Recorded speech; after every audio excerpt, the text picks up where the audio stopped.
Hello, YouTube. Yes, we're all here now in one big happy family. So welcome to Stress Free Lounge. I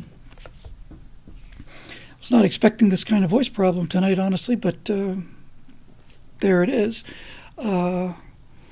So I'm probably just going to jump into questions pretty early tonight, but I did have one thing to show. It's really kind of a, I don't know if it's really more of a Stratosphere Studio thing. I don't think it is.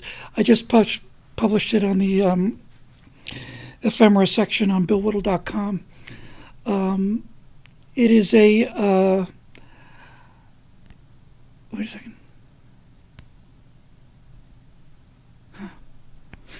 Just looking at some of the news coming in through the chat boxes. So I talked a lot about AI stuff and AI artwork and all the rest of it, and how weird it is and how unearthly it is. And I found something that's really pretty cool though.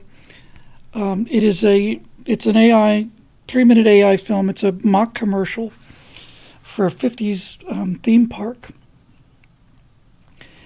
And the AI animation is actually pretty good. In fact, it's very good. But the thing I like most about it is the script is just terrific. It's beautifully written script. It's a beautifully narrated script. It's pretty freaking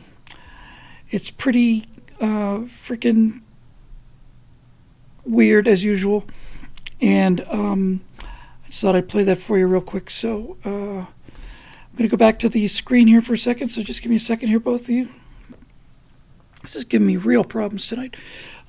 So let me run this and just everybody stay tuned, and we're coming up here. Here we go.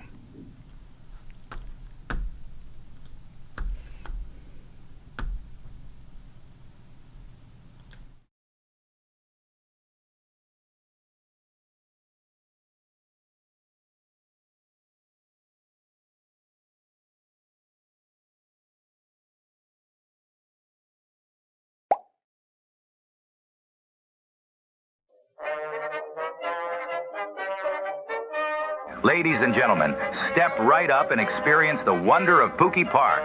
At Pookie Park, you'll enter a world of imagination and adventure like never before. And oh, what a magical place it is. Meet our friendly puppet pals. Our colossal howdy-doody type puppets roam freely and are here to make your visit unforgettable. You can play with them, have a chat, and they'll even sit with you while you enjoy a tasty treat. But beware. When the park siren sounds, it's time to run for your lives. The chase is on. Excitement is at a whole new level when the puppets start chasing you. Stay on your toes, because if they catch you, you might just become one of them forever. Frozen in puppet glory, living an eternal life of strings and wooden whimsy. It's a transformation like no other. But don't let that frighten you. It's all in the spirit of fun. Just look at the joy on their faces as they run for dear life from these massive marionettes. You can hear the laughter and the screams of sheer terror. Oh yes, they're big. They're a tad bit intimidating, but that's the magic of Pookie Park. Our customers can't help but return, no matter how frightened they may be. It's a unique experience that brings families closer together. Quite literally, we've had countless customers confess that they've never felt so attached. Join the puppet parade and become part of the spectacle that draws thousands of visitors from far and wide. But folks, be ready, because when that siren wails, it's time to move. Can you outrun the lively puppets and escape their magic? It's a one-of-a-kind adventure that'll have your heart racing, but don't let the fear deter you. The thrill of escape is what makes Pookie Park so memorable. Pookie Park isn't just about puppets. We've got thrilling rides, delicious snacks, and fun games for the kids, ensuring endless laughter and joy. And when you're thirsty, our top-notch soda jerks are ready to serve you the finest refreshments, perfect for quenching your thirst after a day of excitement. There's something for everyone. Embrace the adventure and face your fears. It could be a lifetime of strings attached, but who could resist such a captivating adventure? Gather your family and join us at Pookie Park, where the magic of imagination meets the thrill of escape. Make memories you'll cherish for a lifetime.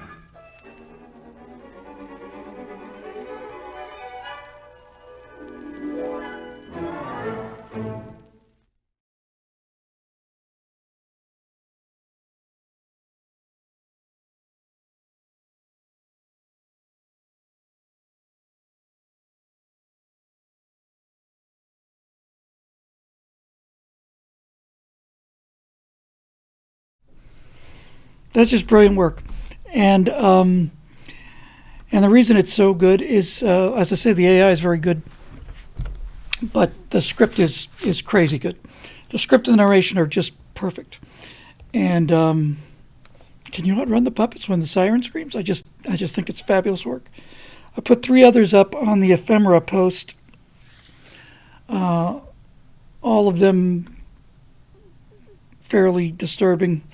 And the only reason I bring it up tonight is because this is what our insect overlords want us to turn our lives over to.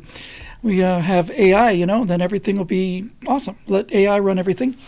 And I don't honestly believe that they can't see this, but I guess they can't. The reason I think that the AI images are so interesting is they just be a novelty. They just be a weird novelty. But what's deeply interesting about them is they're so horrific and they're so inhuman. Non-human, probably better. But these tech geeks are trying to convince us that AI is going to be our benign, benefactor, and that we should just trust them to run everything. And I don't understand how they don't make the connection between how inhuman, non-human, anti-human that artwork is and the decisions that this thing's going to make, because that's what you get when you try to basically triangulate on nature instead of actually thinking things. It's pretty spooky stuff, actually. I'm a little alarmed about this voice, to be honest with you. I was not aware that it was a problem. It was okay this morning, but sitting here quietly all day, and now it's actually starting to hurt a little bit. So let's see what we can do here. See if we can get the questions or something. Hang on a second. Sorry we had to miss the last one here. Yeah, tea and honey, something.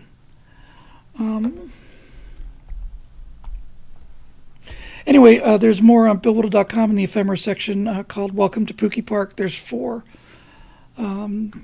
artisanally selected AI animations that are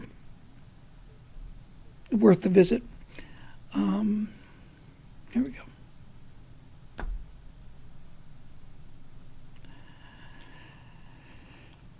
Okay, Stratosphere Lounge questions for 11824. By Roadrunner. Thank you, Roadrunner. Thank you very much. Let's see. All right, so we got a Roadrunner, broke college student, Merch Dark, Jacob, Charles Tomes, Eric Blake. Oh my God, I'm not gonna make it. I'll do what I can. So from Roadrunner here.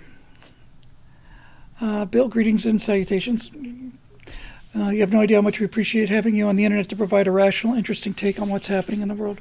Thank you very much. That's very kind of you. I see where he's going with this. I've already seen an email about this. He's not making it up.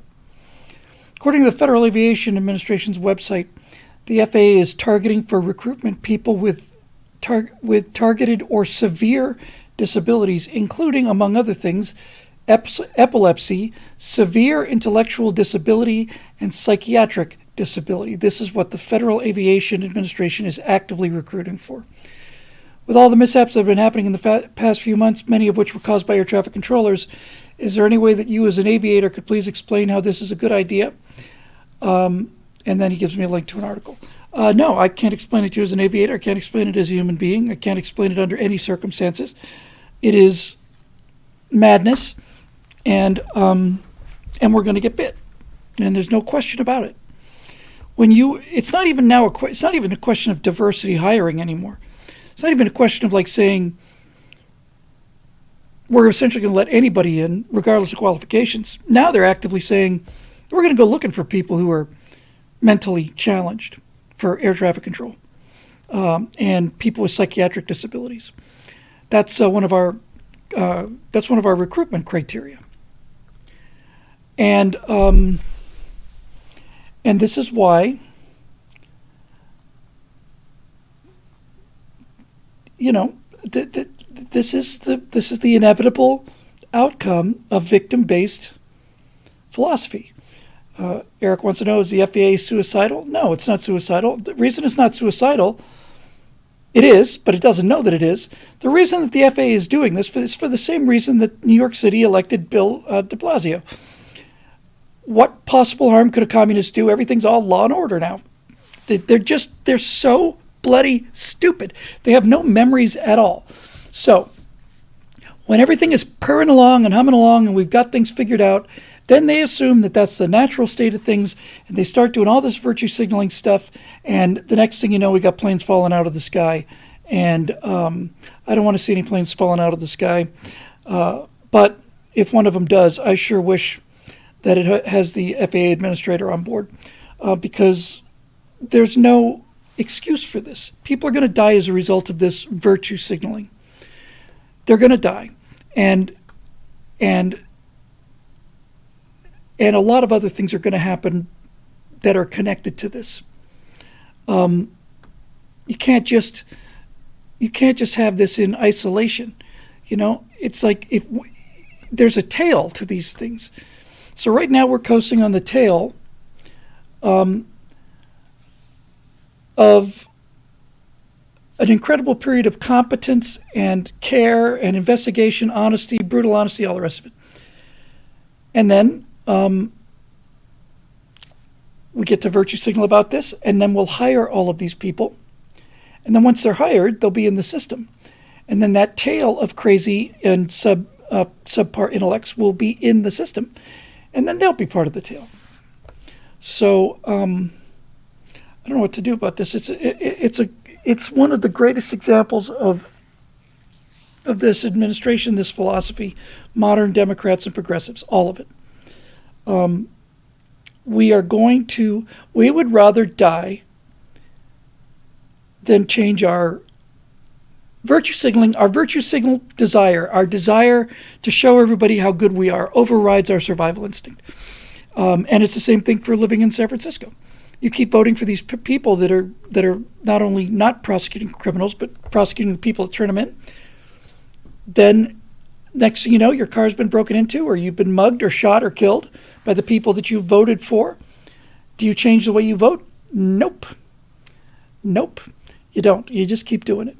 Mobile Moto says the cited FAA text is real, but the implication that the policy is new or that it stems from efforts that began under U.S. Transportation Secretary Pete Buttigieg and President Biden was demonstrably false. It has been included in the FAA's website since at least as early as February 2013, was present during the entirety of the Trump administration, and remains present at the time of this reporting. Okay, well, maybe that's true. Snopes. Well, if it's Snopes, then it's got to be true. I'm willing to say, let's just say it is true. I'm not convinced that Snopes is a bought and paid for propaganda stamp. But let's just say it is. Let's just say it has been there forever. Then get the hell out. Get rid of it. Get rid of it. What hasn't been there forever, Snopes, is this sharp increase in the number of near misses. You might want to look into that one, Snopes, because I'm sure you'll have a reason for why that's got nothing to do with you either.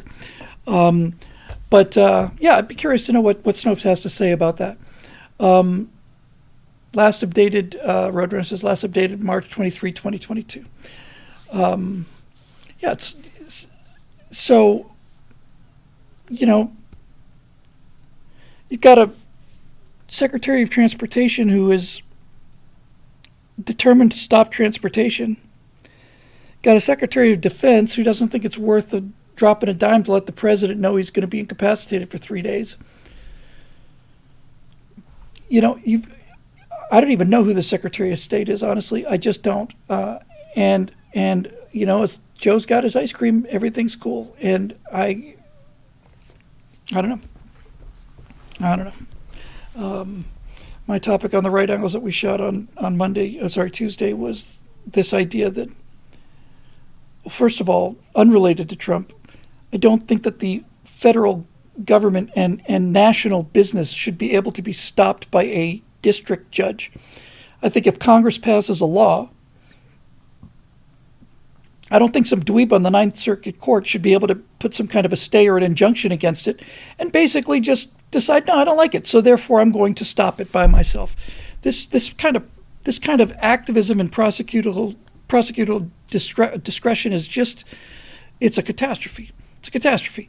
And so the other point to make about this is, I don't know how I got there from here, but I don't really care, is that you can tell a lot about people by the quality of their argument, of their defense. In other words, if you're forced to, if you're looking to indict Donald Trump on felony charges, and you have to keep going down until you get to, you know, county level or whatever. You've got hundreds, thousands of prosecutors. And you find one who will take it. Seems to me that the only people that are qualified to sit on a case of guilt or innocence of the president of the United States, former president of the United States, is Congress. Because this idea that some judge can make a ruling, one of thousands, hundreds of thousands of judges can just make a ruling. Say, you know what, I don't agree. Boink, and in goes the wrench, and all the gears stop. So my point is, if Donald Trump's evidence against his criminal activity was as strong as they seem to claim it is, this case would have been picked up at a much higher level than it was. And okay. And when we did this episode, Scott pointed out that Trump's numbers were pretty much flat. And once they started the Mar-a-Lago thing, and then the prosecutions, his approval just kept going up and up and up. So I just think I don't even follow those stories anymore. I don't know how I got there with this exactly, but I just don't care. I don't care.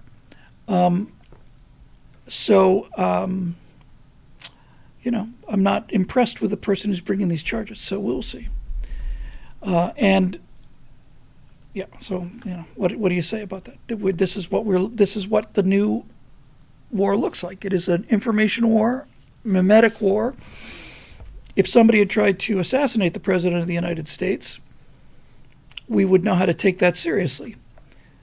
But when they try to do it through lawfare and innuendo and accusations and unverified claims and all the rest of it, then, you know, we think, oh, well, what's the harm? Well, the harm is they're trying to basically remove this candidate. They're just not using sniper rifles. It's no different than using a sniper rifle as far as the end result is concerned. So we better wake up to what's actually going on here, because it is, we're going to see something, well, we will know one way or another in November of this year. Just how, I think we'll know. We already know how deep this stuff goes. I think we'll find out what the bottom, you know, like what the bottom of it is, regardless of how that election goes. But we're just not going to be sitting around, you know, assuming everything's being honest the way we were in 2020. So it seems like such a long time ago, and thank God it was miserable. 2020, 21, 22, and even 23, just terrible. I feel much better about this year. So yeah, whoever put it there, Roadrunner, it needs to go. Just for the,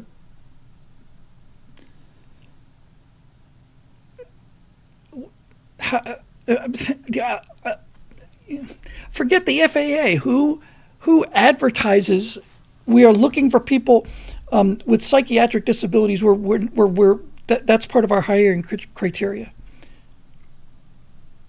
What is it? What does that make sense for? I mean, you wouldn't open an ice cream shop with those kind of requirements, let alone not having those kind of disqualifications. It's like this guy walks in and he's going to work at Baskin Robbins, and he's a psychopath. He's not a psychopath. He's just bat guano crazy. And you're not saying, well, I don't think we should have crazy people working here because they're serving ice cream, and who knows what they'll put in the ice cream. Maybe they're going to grab somebody, or who knows what they're going to do. These people need to be in a hospital. That's sensible. But now they're saying, no, not only can you not say, no, we're not going to hire these people. Now they're saying, these are some of the qualities that we're looking for. This is a post-truth era, and this is not a serious government. And the consequences will be interesting. Broke college student. Hello, Bill. Hello, broke college student. Recently listened to a podcast linked below about longevity. The guest worked in insurance, and insurance companies have detailed medical records on large whole life and universal life policies. You need blood work to get these policies because they will pay out for large face amounts, $5 million upon death. Yes, correct. I had to get a physical here in the studio when I got the life insurance when I got married. I didn't need it before then, but once I got married, I did. So yeah, they come over and do all this stuff. A couple of takeaways, assuming that they are true, is that many aspects of our modern world are toxic and disrupt our body's natural workings. This includes fluoride and chlorine in tap water. Seed oils used in many foods are treated by carcinogenic chemicals. Lack of vitamin D3 through lack of direct exposure to sunlight. Inability to regulate pH levels through no contact with grass. That's interesting. That's fascinating. Microplastics disrupt the endocrine system. Disrupted biological health processes can and do lead to mental disorders such as depression, ADHD, and anxiety. I propose this as part of the reason that the modern person is so unhealthy and people are so crazy. How big a threat to public health and sanity do you consider these environmental toxins? And here's a link. I think they're very serious, and this is something I'm relatively late to, but I have been talking about it a little bit. I don't remember if it was on the Backstage show or whether it was on one of the Stratosphere shows. But I was talking about being at the Rose Bowl parade, and that all of these high schools had, there's probably 25 high school marching bands, and the you can't really see much under the band uniforms because they're just polyester sheets, but the flag girls look like they ate the flag girls that were flag girls when I was in high school in '77. Part of that is due to the fact that I don't get the exercise that we got in '77, but most of it is due to the fact that we are taking in stuff. We are taking in food that that is not what it used to be. Again, look at any TV show from not even the 60s, forget that, the 70s and even into the 80s. Just look at the regular cast of people. And you'll see they all look like, wow, that guy's really looking trim. That guy's fantastically slim. Freaking DeForest Kelley would be, model. That was Monday Strato Studio, thanks. So yes, there are stuff that's undoubtedly affecting our hormone levels. I think, I feel, I can't make a direct one-to-one comparison, but anecdotally, from my personal experience, I feel like I am much easier. I think my memory is less sharp now, significantly than it was before I got COVID, and that I'm still functioning in not only a kind of a mental fog, but also a physical fog. Now, fact of the matter is also, I'm getting older. I'll be 65 in April, and that's part of the equation. So, that has to be factored in. But the stuff that's in food now is it's not even food. The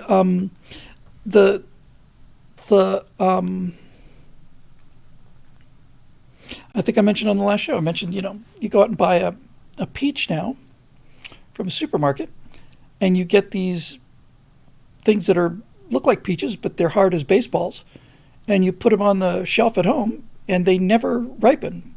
They go from hard as baseballs to kind of like wet cardboard, and they don't taste like peaches either. And so it's just, as I said before, that's the market driving that. But all of these things, I used to be so, I don't want to say naive, maybe I was naive. I was really largely on the side of like these giant companies, and people say, oh, these Frankenfoods and stuff. And I go back to,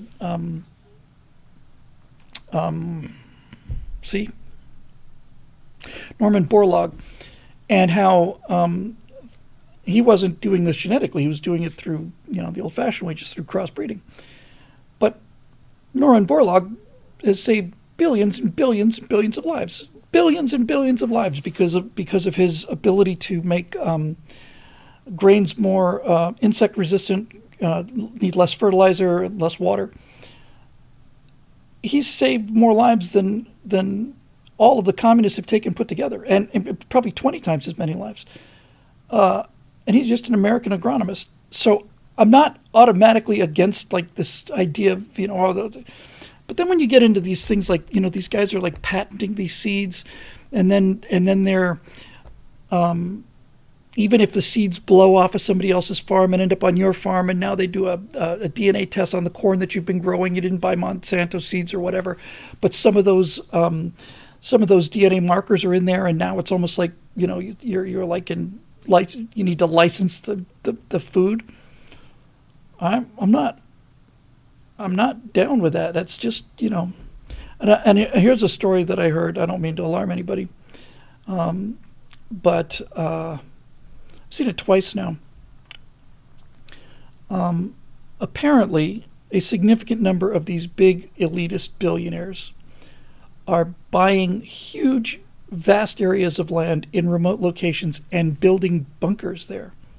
That ought to cheer you up, put a little spring in your step to know that, that these billionaires and all these tech people that are directing our lives by limiting our choices without us even realizing it. The YouTube algorithm has kept me in a state of relative poverty I had nothing to do with. I had 188,000 subscribers. I still do. I put out a video, gets seen by 2,000 people. There's something wrong with that. But these people who make these decisions and who live this life that pursuing things that are so inhuman, like artificial intelligence, these guys are building, like a bunch of these guys are building like big compounds in remote areas. And I don't know about that. I don't like the sound of that. I tell you what I do like, though. Now, maybe this is part of the whole song and dance, but yeah, Zuckerberg especially. He's in got a big place in Hawaii, and a bunch of these guys do. What I did see, and I hope is true, is that on the nose Bond villain Klaus Schwab recently looked scared. He says people people seem to have so much anger towards us. It's like, yeah, imagine that. Just because you're all set to tell us exactly what to do, and you're talking about research on new variations of COVID and all the rest of this stuff. Yeah. I'm concerned about this. Yeah, you should be concerned about it, Klaus. You really should be concerned about it, because I think if we see another pandemic come around that has the same kind of suspicious background as the last one, I get the feeling it's going to be time for those guys to make themselves scarce, because I don't think we're going to go through that again the way we went through the last one. I think the COVID and the 2020 election were both such sneak attacks on our system and took us so much by surprise because of our fundamental decency and sense of cooperation in both cases. cannot believe that corruption could be so bad for cheating, cannot believe that corruption could be so bad or that somebody would actually unleash a bioweapon. But I don't think people are that naive anymore. I'm not. And I keep coming back to this, we did the Stratosphere, we did the Chronosphere Lounge. I'm pretty sure it was March 18th, 2020 when they locked us down. I found out we're doing the show, doing a Stratosphere Lounge show. Somebody said California's going to be locked down at midnight. And I said, oh, that's interesting. Might have been Dave Big Booty. I wouldn't be surprised. Big Booty. In any event, somebody said, yeah, your state's locked down. And so I did 30 days of the Chronosphere Lounge in the first 30 days of the pandemic. And what's so interesting to me, and Lord Bios, I think I said, there he is right there. Lord Bios was always there, just trying to keep me too far out of the weeds. But what's interesting to me in retrospect is that in that first 30 days, and probably within the first 15 days, I was convinced by my ability to weigh evidence and just learned how to do that. I was convinced that a number of things that the mainstream media was just saying was just plain madness. I was convinced there was sufficient evidence that they were true. I was convinced by the 1st of April that it came from the lab. I was convinced by the 1st of April that it was spliced together, that these scientists who claim that there are 64,000 base pairs that are just cut and pasted and that kind of thing. Turns out those guys were right. I believe that doctor in New York who was treating 600 patients and 4 of them died because they didn't follow his protocols, I believed he was correct. I believed, come on.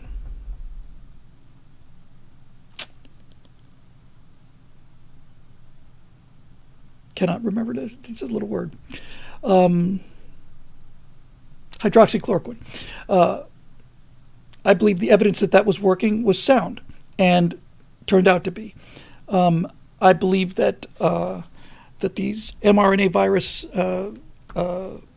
vaccines were dangerous, and there's no question about that. Let's not forget that during was it the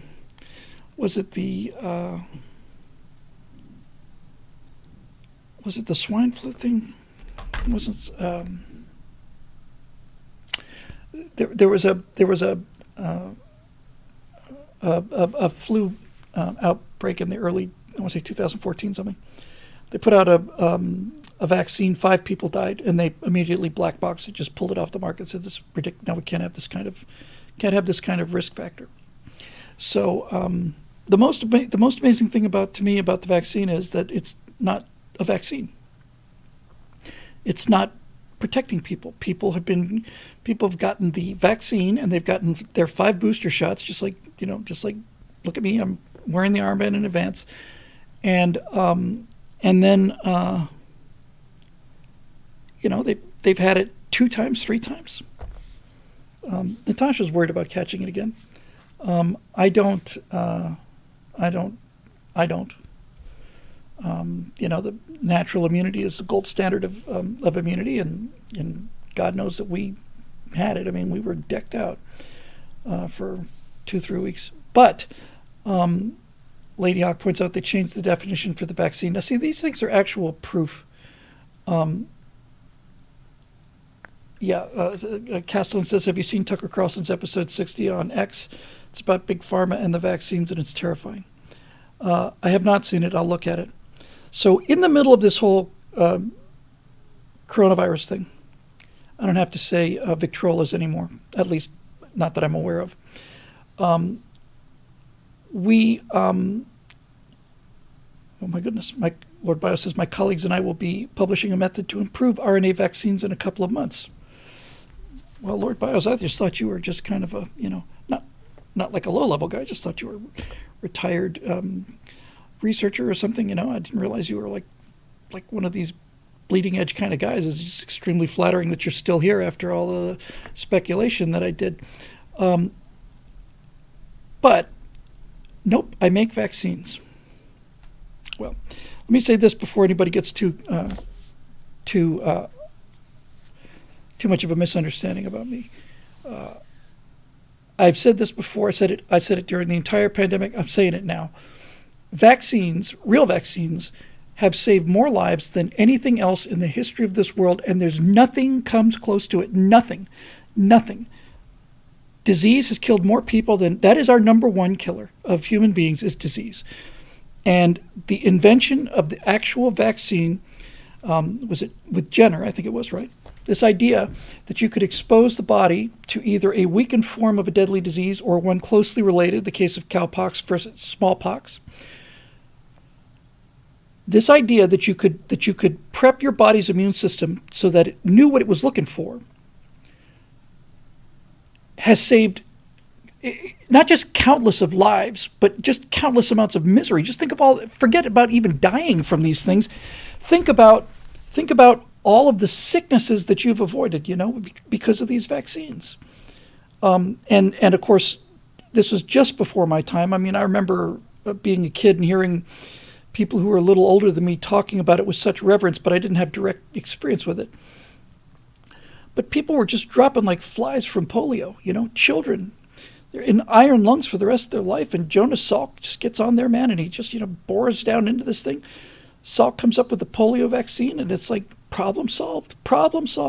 Somewhere in the 80s or 90s, there was an small announcement that said that smallpox had been eradicated from the face of the earth. That was one of the biggest killers of humans in the history of the world. Gone. And you think, wow, that deserves a parade. That's a parade. And we should be having there should be like Goodbye Smallpox Day should be a national holiday. And then you find out, just in like the 9th paragraph, it's like, now, smallpox has been eradicated from the face of the earth, except for a small number of samples that have been kept by various governments. Because these people, the arrogance of researchers who are doing these gain-of-function things is something that I simply cannot believe. Lord Bauer says, vaccine science hit a wall for a couple decades, but new methods will make vaccines safer, more effective, and work against more diseases than ever before. So that's the idea behind the RNA vaccine, as I understand it, Lord Bios, is the idea is that it doesn't just protect you against coronaviruses. It is designed to activate your immune system against any kind of a spike protein shell and just goes after those. But I've just been a huge believer in vaccines. Now again, Lord Bios, I'm in the presence of a genuine expert here, and I've deeply appreciated your help in the past, and now I'm like practically in awe. But here's the other thing: it is true, is it not, that the FDA or the CDC changed the definition of a vaccine, and that it was essentially, the wording is probably not precise, but to the effect of that the previous definition of a vaccine was a serum that provided immunity, and they changed that down to a vaccine is a serum that provided an immune response. Because if I get a splinter in my palm, that's going to initiate an immune response as well. It seems like they lowered the bar in terms of what a vaccine is.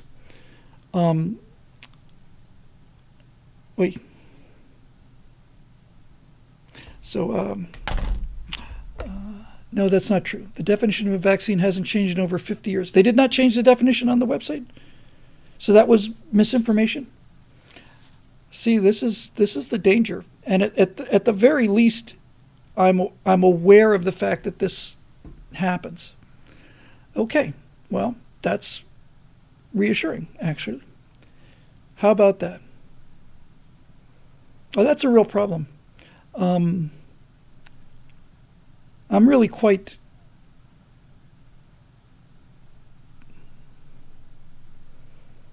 alarmed at that. Ovomoto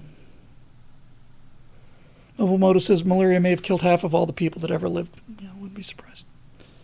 I would be much happier if I could go back to the kind of state of mind I had prior to what I saw with COVID, when I believed that and said openly that the CDC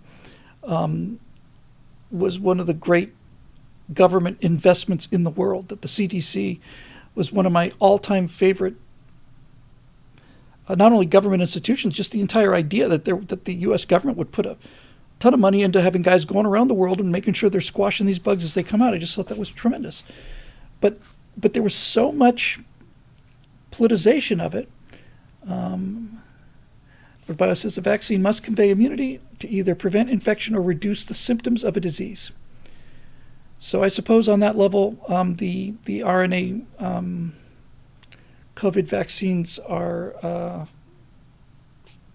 presumably reducing the symptoms.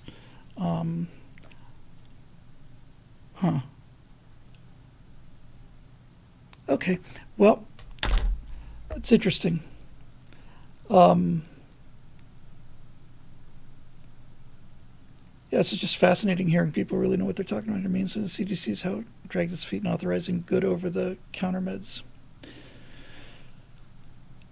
I think, I no longer believe, anyway, that that big pharma is there just to manufacture miracle drugs, and that the reason that they cost so much is because of the amount of money they have to invest in R&D. That was the argument I used to make. These drugs are so expensive. Well, it's $1 billion to bring something to market, and they're doing it.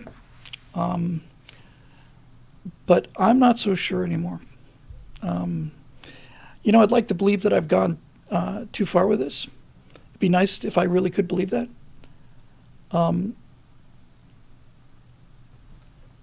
That's an interesting point, too. Lord Bio says it has to be given in advance of the infection, too. Something that reduces symptoms after infection is a therapeutic. Yes. So this is supposed to be a prophylactic kind of a thing and prevent you from getting sick.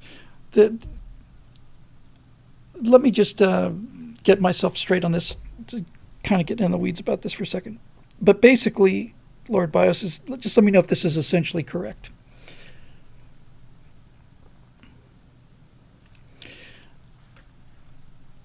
The vaccine exposes your immune system to either a weakened form of the pathogen or something that is so similar to the pathogen that the immune system recognizes it.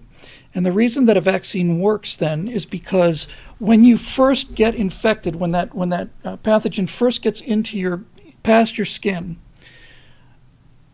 your immune system doesn't have to learn how to beat it. It is on the job immediately and essentially just kicks its butt right out the door. If you're not vaccinated and you become infected, then in the time it takes your immune system to learn what it is, you're often too far gone. In a case of a virus, by the time your immune system recognizes it as a problem, it's multiplied so much that you're dead. Is that more or less a fair thing to say? It's really just basically saying we're gonna put a guy on the door like a bouncer, and we know who is going to be a problem here. We're just going to chuck him right out that way, because that's my understanding of how vaccines work. That they basically are an advanced call to your immune system saying, "Watch out for this guy." So when that pathogen comes in, they're not only not dicking around in terms of recognizing it, but they've also got all of the weapons necessary, and they're just on top of it, and it doesn't have a chance to get a foothold. Is that more or less fair? Because obviously, a vaccine doesn't prevent you from having the pathogen entering your body. That's not what it does. It's simply increasing the response rate of the immune systems to the point where, in a case of a great vaccine, you're not even aware that the thing happened, that your immune system saw this thing, recognized it, bumped it out the door before you had a chance even to get sick. Is that more or less correct, would you say?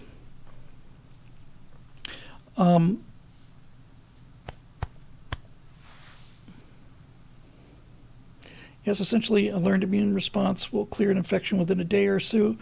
To learn a new immune system response can take 7 to 14 days on average. And during that 7 to 14 days, either the bacteria or the viruses are multiplying to the point where they will often be fatal. Your immune system would have eventually, it was just overwhelmed. It just didn't have time to get off the blocks, right? It's like, trying to think what an analogy for this would be. it's like let's say somebody's going to take an atomic bomb to the center of Times Square, and you know what this guy looks like. So if you're going to be monitoring the approaches to Times Square and you know what the guy with the bomb looks like, that's a lot easier than monitoring everybody, obviously, because that's just can't be done. I'm so incredibly impressed with biology and just living things in general, but humans in particular. I'm just so unbelievably impressed by it, the sophistication of it. And this is why I think this is, I personally believe that of all the psychiatric ailments that are not complete, psychopathy, I think that the worst of these, thanks. Yeah, I think that the worst of these kind of neurotic kind of psychosomatic problems are germaphobes. I think if you were a germaphobe, your life would be unspeakably miserable. I cannot imagine. I can sometimes force myself to sit down and imagine how they must feel. But every time they look at anything, all they think of is just all of these deadly things that are clinging to this thing. And if I shake hands with this, and it's just like, I got to have the searchlights out there all the time. It's constantly in the watchtower. You can't go to sleep, because if you do, one of them's going to sneak in, and if it sneaks in, you're done. I've always felt that must be just a living hell, to feel that you are in a sea of potentially lethal elements. And that if you're not sanitizing your hands and not touching people and wearing the rubber gloves and, then you're going to die. I just think that must be a horrible way to live. Horrible. You need to train your immune system. Yeah, go out and get exposed to things that won't kill you. Strong. Exactly. So playing in the mud, you see these modern parents like, can't play in the mud. It's dirty out there. It's like, yes, exactly right. Precisely. Yes. Yes. Get them dirty. Scuff their knees up. If the kid didn't fall down and scuff his knees, then take some sandpaper and scuff it up yourself and push them out in the mud. It's tough love, but that's really it, right?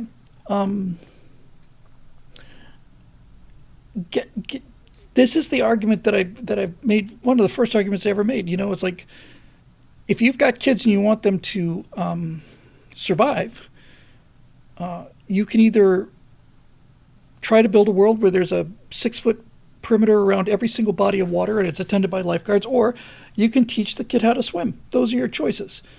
And this idea that we can protect kids, I think I said this a couple shows ago, it's better to prepare your children than it is to protect them, because you're not going to be protecting them forever. Preparing them is protecting them. There's interesting evidence to suggest that peanut allergies are because the immune system hasn't worked enough, just theoretical for now. Makes perfect sense, though. I know that that's not a scientific proof. That's why we have science. But it makes perfect sense because the number of peanut allergies, for example, has just gone through the ceiling. You can't get peanuts on airplanes now for, 10, 15 years now?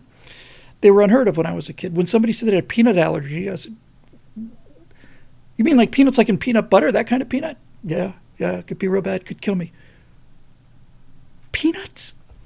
Now it's common. And I think it's common because people live in these antiseptic environments and their immune system doesn't know a pathogen from normal tissue. Immune response, allergy response is when the immune system attacks its own tissue because because it doesn't know what the hell to look for. Yeah, I'm really big on this, man. I really think if you really have kids and you love your kids, you need to get them out there and get them dirty.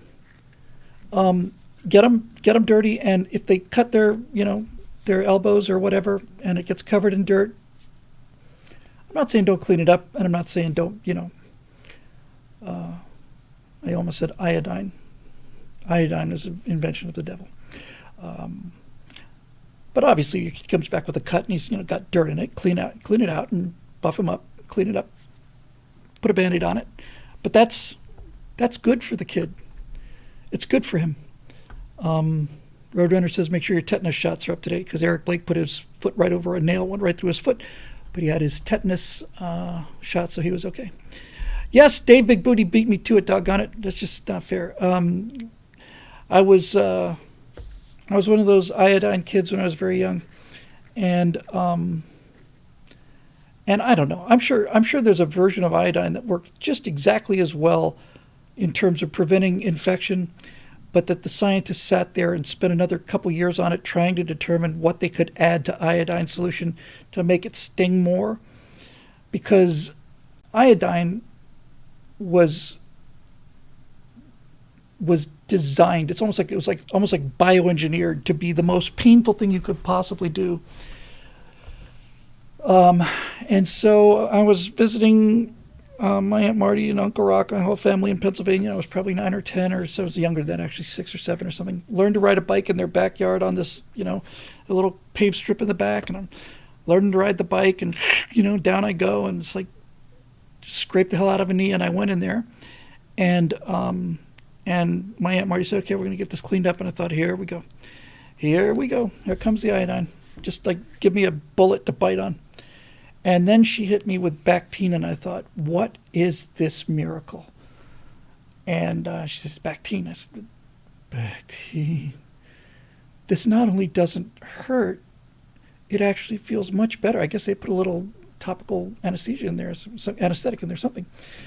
But man, I'll tell you what, the first time somebody ever sprayed Bactine on a cut, I just went, well, I'm going to go outside. I'm just going to purposely fall off the bike, just because I think this is so cool. Boy, I remember that. It was just such a nice feeling. Oh, that's cool. Yeah. Castellan says we didn't have Bactine. I was part of the Bactine generation. I was there for the Bactine revolution. I was right in the middle of it. One for being like, don't touch me, I'd rather just die of gangrene, to, yeah, sure, load it up, just don't bother with the misting thing, just pour it on. Yeah, exactly. Bill got high on Bactine. I did. I used to just huff it in a plastic bag. It was awesome. It was great.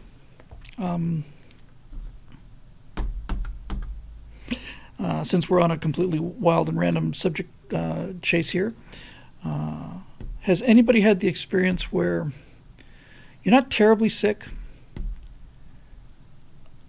I mean, you're a little under the weather, right?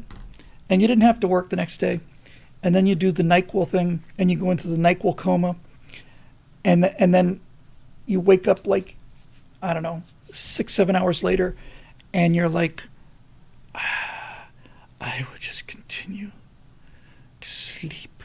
I'll just stay in this beautiful, fluffy NyQuil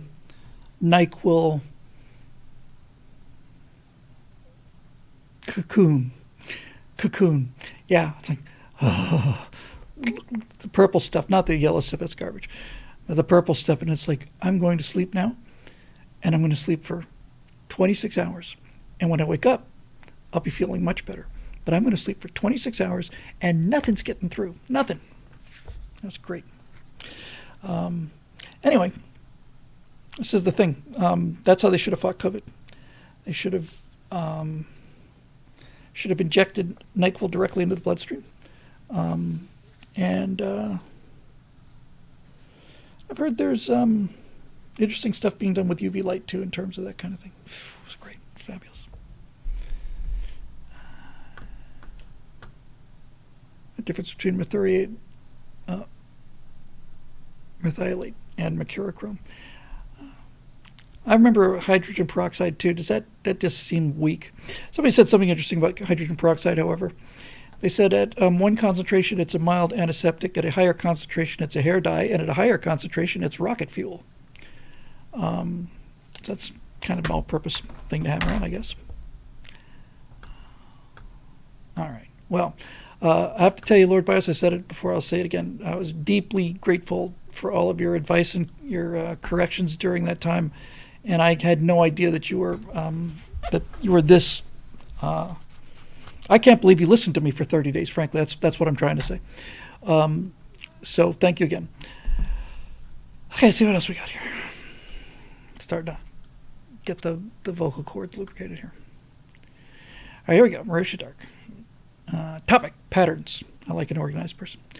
Hey, Bill, thanks for the advice on Monday. Lately, I've been noticing a couple of very disturbing patterns, possibly related to one another. Oh, really? Do tell. I wanted to know if you've seen them too, and if so, then what, if anything, can be done about them? I'm sure you can think of specific examples of each, but I'm more interested in solving the meta problem behind them and what causes people to do this sort of thing. Sounds fabulous. Let's see. Pattern 1. You have two teams. Team 1 is on a losing streak against Team 2. They'll put out a statement saying, what Team 1 gets wrong about Team 2. But rather than being an honest self-reflection on their own faults and failures, and the idea that maybe Team 2 has something going for it, the tone is more along the lines of, the problem is we completely underestimated the depths of Team 2's villainy and depravity. All right, so let me see if I can decode that. So basically, the pattern is, yes, we've been handed our butts to us by these people, but that's only because we didn't realize how much they were cheating, and you're not looking at your own self at all for, well, maybe you should have been paying more attention to this kind of thing. Yes, that's a form of abdication of responsibility, which is currently it's the migratory pattern for humans. Humans are migratory animals, and we are all 8 billion of us migrating quickly in the direction of no responsibility for anything. Not my fault. So whenever you're confronted with getting your butt handed to you by somebody on a consistent basis, then it's time to figure out that you need to start doing what they're doing. And the longer you fight it, the worse you're going to get thrashed. This kind of relates to the reusable rocket thing. The second that Elon Musk landed the Falcon Heavy boosters that day, that first time Falcon Heavy flew, that instant, Boeing, Lockheed, all these, United Launch Alliance, plus the Russians, plus the Chinese, they should have just sat down in a room and just said, okay, all right, how far are we behind these guys? And how much money do we have to spend to catch up to them? Because everything that we're doing from this point forward is a waste of time. It's just plain gut shot animal that's walking into the woods. He has reinvented the entire paradigm, and it's not a question of whether we'll be able to beat him using the old method. It's a question of how far behind are we going to get before we realize that we should have been doing what he was doing before. Yes, it's fair to say that not everybody can pull off, not every new idea is a good idea, but once somebody does it, once he does it, then you got to say, all right, well, this is a game changer. I went outside and saw the launch from Natasha and I went out to Lompoc. We're going to be about 2.5 miles away, and it was scrubbed just as we were getting there. It's about 15, 20 minutes before the flight. Then they scrubbed it the next night, but the booster took off the following night. We watched it from the parking lot out here at 140 miles away. And it's beautiful, and it's going up and stuff. And I realized, just from reading the website, that this was the 19th time that booster is taking a payload to orbit. 19th time. That's tying the record.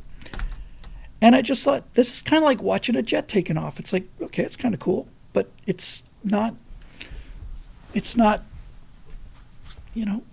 shouldn't be. It's like that time of like, we should be past that now. I'm just glad that I got to see a Saturn V launch, because I'm not convinced there'll be anything quite like that again. Although Starship Heavy is pretty damn impressive, man. There's something about the Saturn V, though. There's just something about that. Just the tapering, and the 5 big old honking engines. It's space. The Starship is impressive. It's very, very impressive. But it's essentially one diameter all the way down, and it just looks, I don't know. Oh, Dave Big Booty says they launched a Crew Dragon this afternoon. I remember hearing that. Just another shot to orbit on board the very reliable Falcon. He says the booster's 4th leg almost didn't deploy. Well, I'm assuming that it did deploy and it didn't topple over. So if it got stuck, then SpaceX just got the just got one of those gifts that just drop from the tree every now and then. You get scared and you find out something important without it cost you anything. It's a valuable thing to have. 22 Starlinks for the next launch, yeah. Dar says he didn't start this aviation space riff. No, I did it all on my own. But we will get off of that because it can lead to dangerous places. Okay, so that's pattern 1 from Marisha. Pattern 2. Some incident occurs caused by a member of Group X. Two teams form in the aftermath. Team 1 says Group X can do no wrong. Team 2 says Group X can do no right. Neither side seems particularly interested in nuance or individualism. Okay, so this is, I see where you're going with this. There's another example we'll get to. So things are becoming polarized, and that the more all of these things that we love are under attack, and the more aggressive our response to them is. And in some cases, in many cases, we are overreacting to the stimulus because we've been stimulated so many times, I'm tired of being stimulated by these progressives. So when something new comes along, you just want to say, they're 100% wrong and we're 100% right. It's just not true. It's a trap, and it's one of the traps that progressives tend to be much more likely to fall into than conservatives.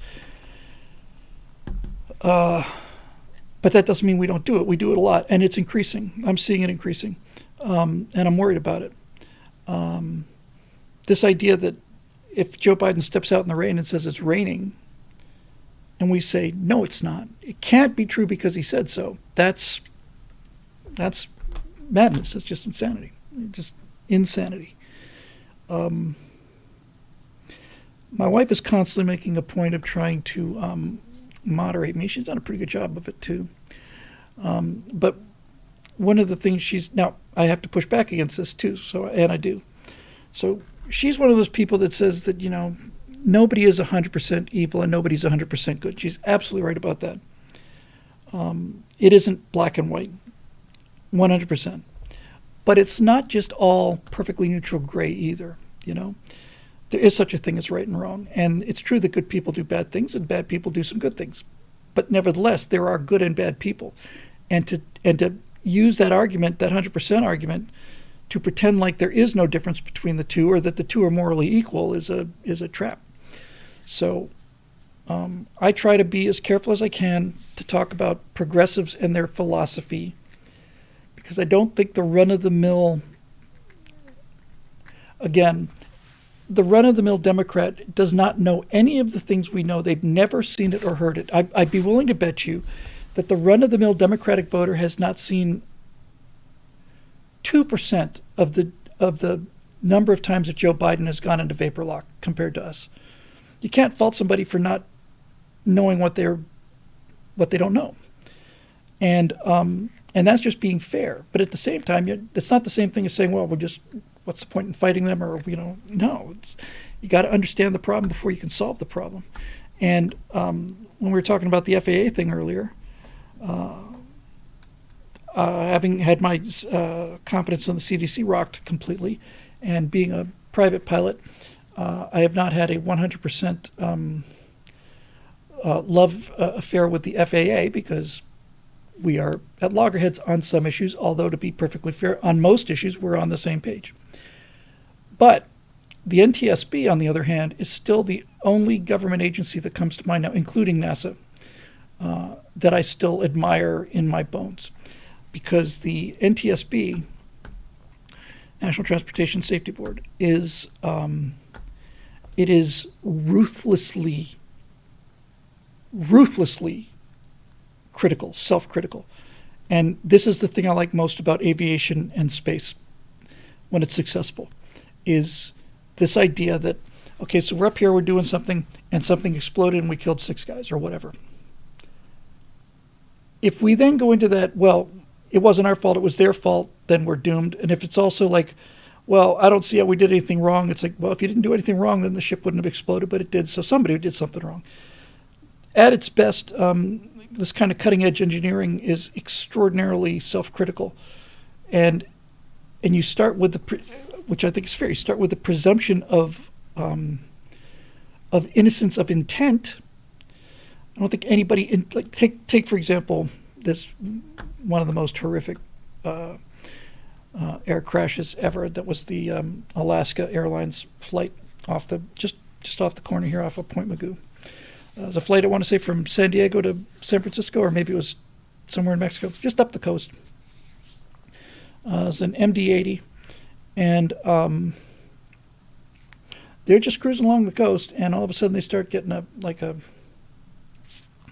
nose down thing, and they start adjusting the pitch, the trim on the elevators just to take the pressure off the stick, and they start.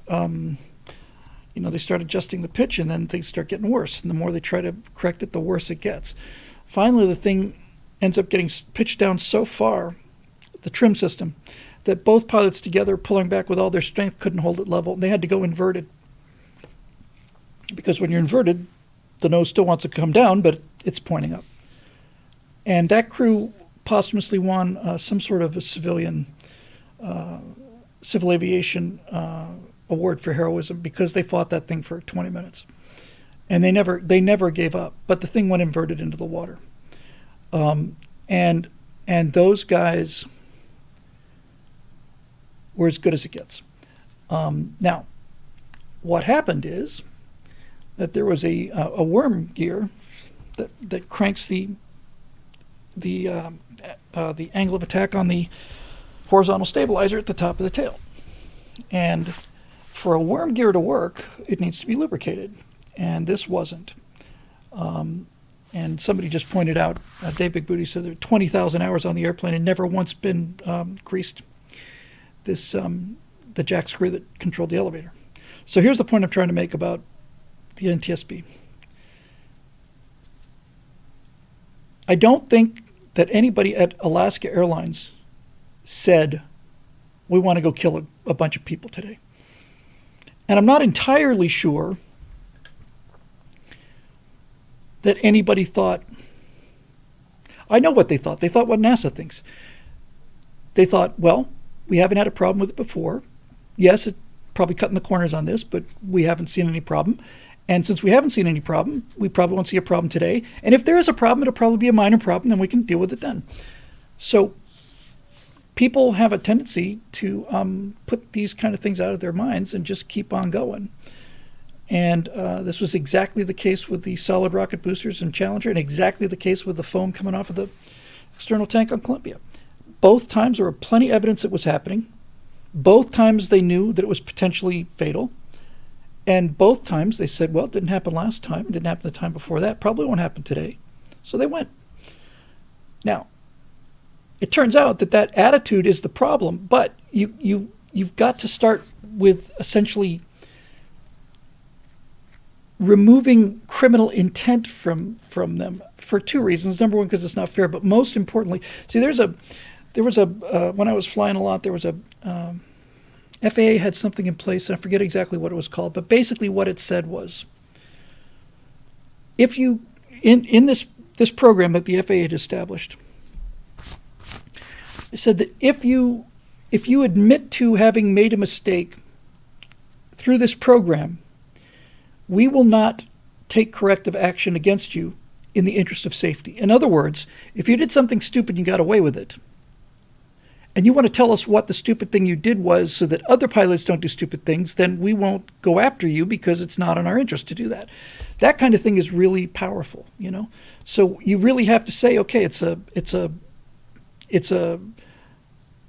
think you could say it was an honest mistake on that Alaska air flight. It was an unforgivable mistake, but it wasn't intentional. And once you get that out of the way, if you can get that sense of we're going to find a head and put it on a pike, if you can get past that, then you can start asking the real question. So just say, for the sake of the argument, and this is not what happened, and I'm not saying that Alaska shouldn't have been punished for this either, right? But what I'm saying is this. If you take the legal consequences out of it, if you just essentially start with immunity, then the people that made the mistake will be much more willing to talk about what they did wrong. And that's how you fix the problem in the future. And that's more important than getting a couple of mechanics in jail. I'm convinced that the mechanics didn't intentionally sabotage the airplane in this particular case. So if it came down to granting them immunity from prosecution, I would probably do that because, number one, I don't think they intended it. There's no question there's negligent. No question about it. None. Zero. But I'd rather have them talking about how this situation got to be that way, including their own psychological factors. I think that's more important than putting these guys in jail for people that are already dead. I'd like to save lives in the future. That's what I would look at it with. In any event, the NTSB goes into these crash site things, and they are merciless. And the accident reports are merciless. Everything is taken into account. The primary cause was this, complications of this, and this. It was pilot error. He flew into a mountain. However, the air traffic controller was not required to notify him of a low altitude warning. However, his workload was low, and he could have taken that kind of thing. So this method of it's a bit like science, actually. It's applying kind of this rational technique to understanding engineering problems the way that science does it with natural phenomenon. You gotta get to the truth. The truth is more important than anything else. Truth's more important than your reputation. It's more important than sales. It's more important than safety. The truth is what you build a 22-year record of not a single fatality on commercial airliners in a country that flies 40,000 flights a day. Because we take this stuff seriously. We take the little stuff seriously.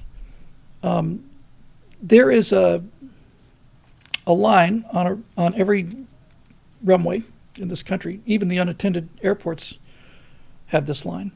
It's basically called the whole short line. There's Mark Zeitlin. See how cozy went down?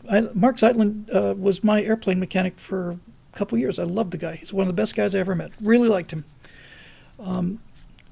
So this is called the hold short line. And the reason you hold short there is because if you don't hold short behind that line, then a plane can land on you, and that's bad for you and the other airplane. Now, you could put your nose over that line, and you'll get a phone call. And you could say, well, I just put my nose over the line. But if you don't get the phone call for the nose, then you are going to eventually put the nose gear over the line. And then you'll be halfway over the line. And then next thing you go. So you have to enforce these things. We were driving out to Lompoc a week ago, and on the freeways out here, you can, I think, consistently do easily 85 at nighttime.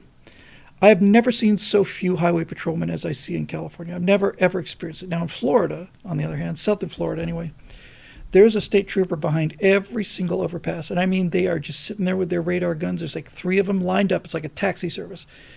And so I go faster here than I do when I'm in Florida because the enforcement is much tougher in Florida than it is here. So, yeah, this is how things work. When I say work, I mean this is how things work successfully. So here's the third one. Pattern 3. 2 teams are in conflict, but neither seems to be willing or able to move first towards resolution for fear of being a sucker. As a result, they reject any and all offers of parley and further spiral into dehumanizing the other, making future peace that much more difficult. How do we break these patterns of human behavior? Well, I'll give you my immediate reaction to that final question. You have to do it with you have to do it through courage, and you have to have the courage of being the first person to back down. That's that simple. I'm not saying you back down all the time, but in a Mexican standoff kind of thing,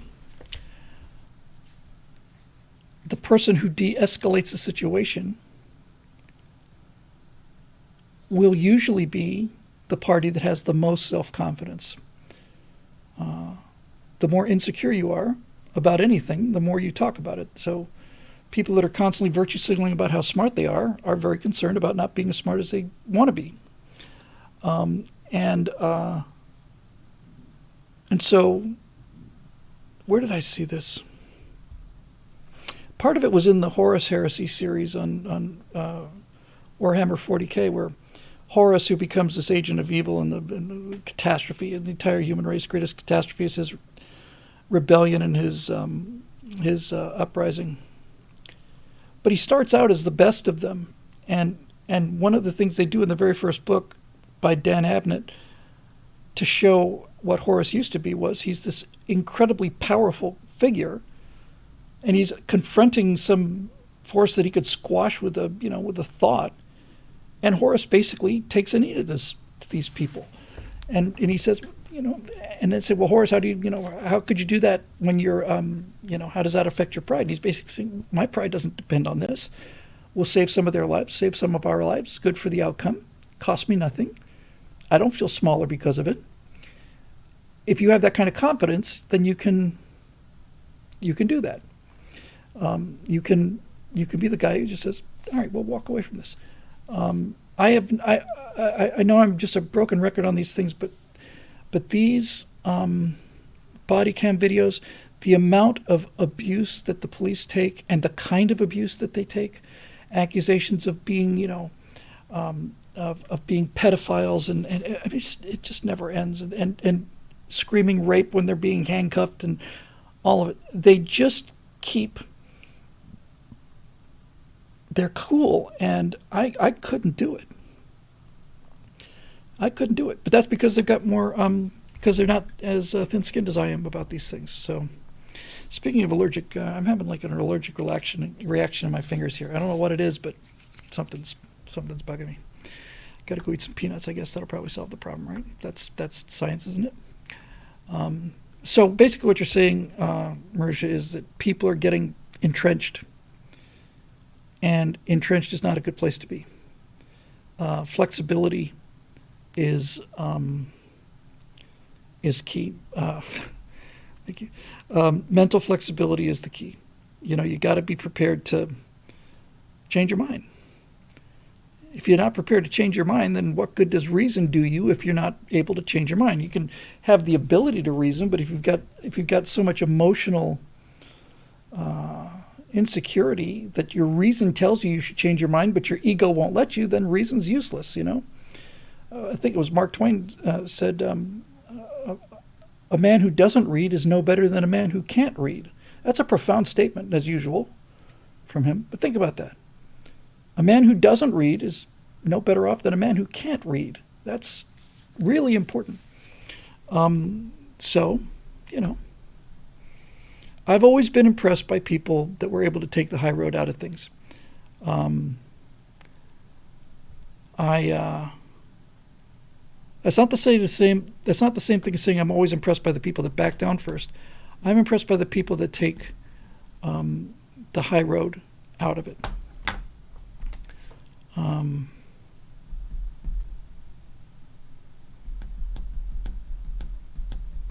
And that's not something I'm always capable of doing, frankly. Sometimes I'm just too busy wallowing in my own crapulence, and I just want that dopamine hit of revenge. Okay, we got a couple of Jacob Bell checks here. Let me see which one we can do here.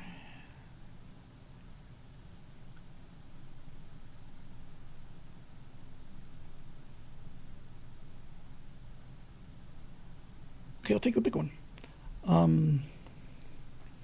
Jacob Bell check. Hello, Jacob. Hey, Bill, you've talked a lot about the intersections between politics and morality. Recently, I've been struggling with a coherent position on the role of the state as an institution. You and me both, brother. Like many young people, I spent my middle teens and early 20s with a strong libertarian streak, but watching the deterioration of basically everything in the last 15 years has changed my perspective. I find libertarianism to be simply another utopian philosophy. I happen to think that's the perfect definition of and the second I talk about libertarianism, the second the word comes out of my mouth, then this swarm of hornets descends and starts saying, that's not what libertarianism is. It makes sense that libertarians all have different definitions of libertarianism. It's kind of the whole point. But this idea that people will will always do the best thing by acting in their own best interest works for libertarians. But not everybody is like that. And in my opinion, that makes it I'm talking about that kind of textbook, kind of no laws, no licenses, that kind of thing, no inspections. That is, I think, as utopian as the idea that everybody's going to work as hard for the common good as they do for themselves. I just think it's a nice sounding thing, but I think it's utopianism. I don't think it's real. I don't think it's possible or achievable. I think you have to understand that there are just some bad actors out there, and they will game the system. And if you don't have rules in place to stop that, then you will eventually find yourself living in not libertarianism, but anarchy, because the people who are following the rules will follow the rules. And you want the system because you follow the rules, and you expect other people will, and most of the people you know do follow the rules. But without the hammer, people just do crummy things. It may work well if men were angels. This is exactly what I'm saying, but they aren't, and the left's evil is quick to take advantage. As I continued, I have to remind myself, not so long ago, Western society gave the institution of marriage to the left. Now we're literally fighting over the definitions of male and female, and we rent out women's wombs to provide gay men with children. I find these things deeply unsettling. Yes. I find myself then becoming rapidly more authoritarian as I age. It seems perfectly reasonable to me that the role of the state should be to promote the good and punish the evil. I wonder if the political paralysis of the right is due to a lack of fundamental moral principle. The left is consistent with theirs, do as thou wilt, as much as you want, as hard as you can, and damn the consequences. I struggle to find any principle on the right, politically or culturally, that we are as relentlessly militant towards. What say you? Well, there's a lot of great stuff there. I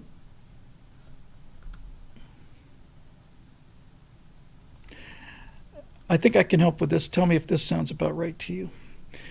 I feel the same thing that you feel, and I think the reason that we're feeling more authoritarian is not because we're becoming meaner people, or that we're becoming more comfortable with the idea of authoritarianism. It's because the entire population is becoming dramatically less virtuous. And if you have a virtuous population, you don't need authoritarianism, because people will do the right thing because it's the right thing to do, not because somebody's making them do it.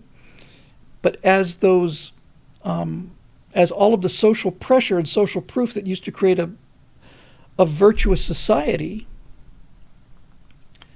things like church, family, all of those high school, films from the 50s that everybody loves to mock on Mystery Science Theater 3000, which are very mockable because they're badly done. But basically, I was laughing at these things. What do you do on a first date? How do you, basic hygiene and all these other things. And they're just, riffing on it, and it's funny, but it's funny in kind of a postmodern sort of, how naive. But you really think about those things, what they're doing is they're saying, here's how you brush your teeth, here's how you comb your hair.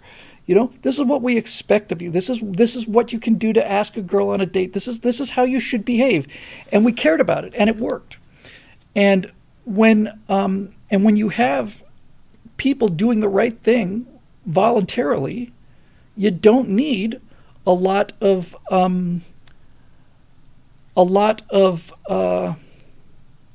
laws and rules and prisons and all the rest of it.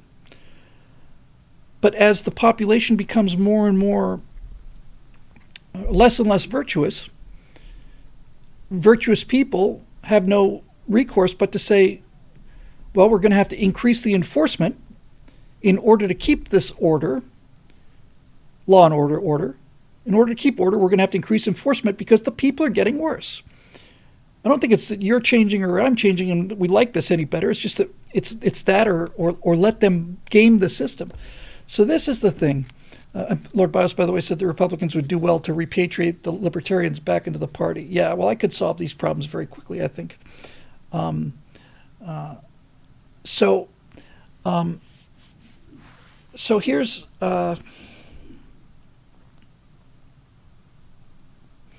I'll just come out with the problem. Okay, I've been looking at mammal behavior, just animal behaviors, and I'm looking at animal behaviors and instinctual behaviors and that kind of thing because I want to see how they affect human behavior. Now, humans are unique in that we have reason. And since we have reason, we're not slaves to our instincts or our pre-wired behavior patterns. We have the ability to decide, but it's important to understand what those wired evolutionary behaviors are, because that is the stream that we're floating in. I do believe that reason means you can go in a completely different direction than what evolution might tell you want to do, but we better understand what they are, because if we don't understand what they are and why they're and the direction that the stream is going, we're going to be making life much more difficult for ourselves. So let's just take some examples here.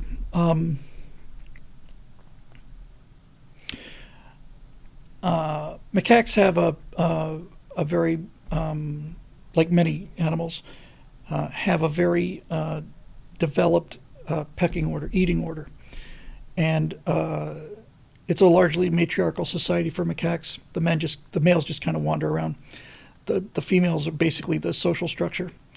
And then, so it's the alpha female that eats first, and then down the rank, and the ones that eat last are the infants. And the reason that the infants eat last is because the infants get milk from the parents. So if the mothers don't have any food, then the infant's going to die. And if the infant is eating a limited amount of fruit, then that should go to the parents so she can make the milk for the infant, and so on. So what happens is, every now and then a little macaque will get a hold of some food or something, and he'll eat in front of the rest of the monkeys, and he knows better. He or she knows better. They do it anyway. And the result is usually they'll kill it. They'll kill it, or they'll inflict horrendous wounds on it. Horrendous wounds. And so you start asking yourself, well, why is this happening? Why is there a pecking order? Why is it that the biggest, strongest animals eat first? There's a reason for this. Why?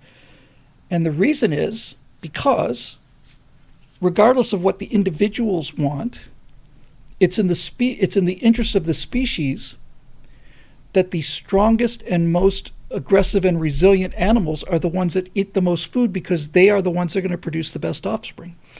So there's a pecking order, and it is survival of the fittest and rule by the strength, right? So the bigger and the stronger you are, the more resources you can take, which means that you get to create more children, which means that the general average level of the species is as high as it can be. Eric says they're protector. I'm taking morality right out of this. If it turned out that there wasn't a pecking order, and that whatever animal found the food first got it or whatever, then you would have weaker animals, more timid animals, animals that are not so smart or whatever, less fit animals breeding. And that would lower the overall standard of the species.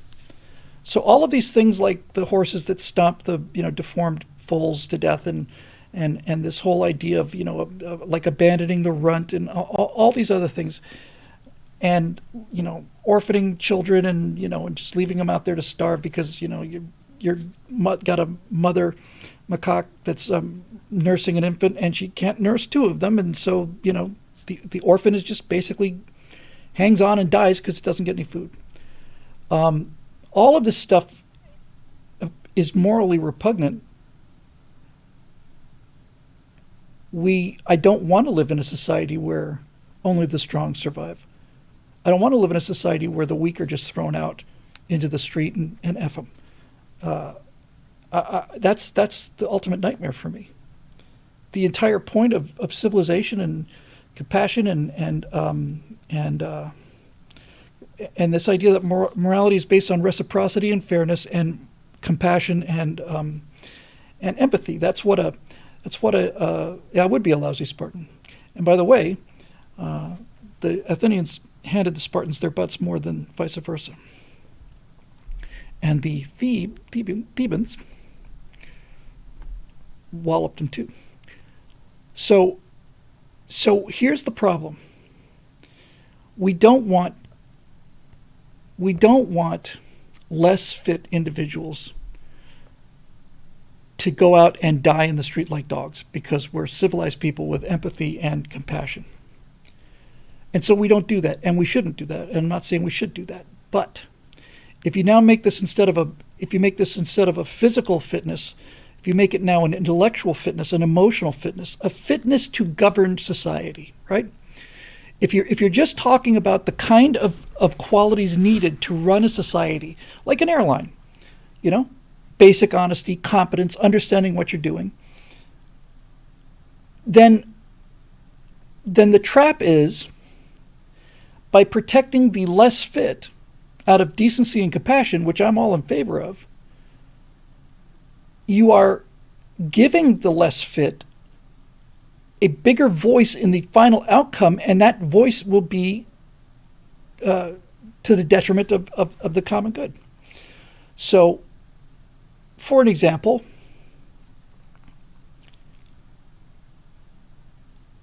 if you were to take, well, this is a simple example.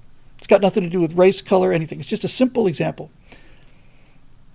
If you were to say that if you are receiving government benefits, you do not have the right to vote while you are receiving those benefits, then you no longer get to have people voting themselves money out of the Treasury, which is what's happening right now. And if you don't have that in place, then the weakest people will start voting themselves money out of the Treasury. And then when enough money goes from the Treasury that shouldn't go, but goes anyway, then people in the middle are going to start saying, well, I don't really want to cheat, but I'm not going to be a sucker either, Money's sitting on the table, I'm going to take it. And then the next thing you know, off you go, off to the side. Then you've got 10% of the population doing all of the work and all the morality and all the philosophy and all the rest of it, and everybody else is just running around. This was the idea behind.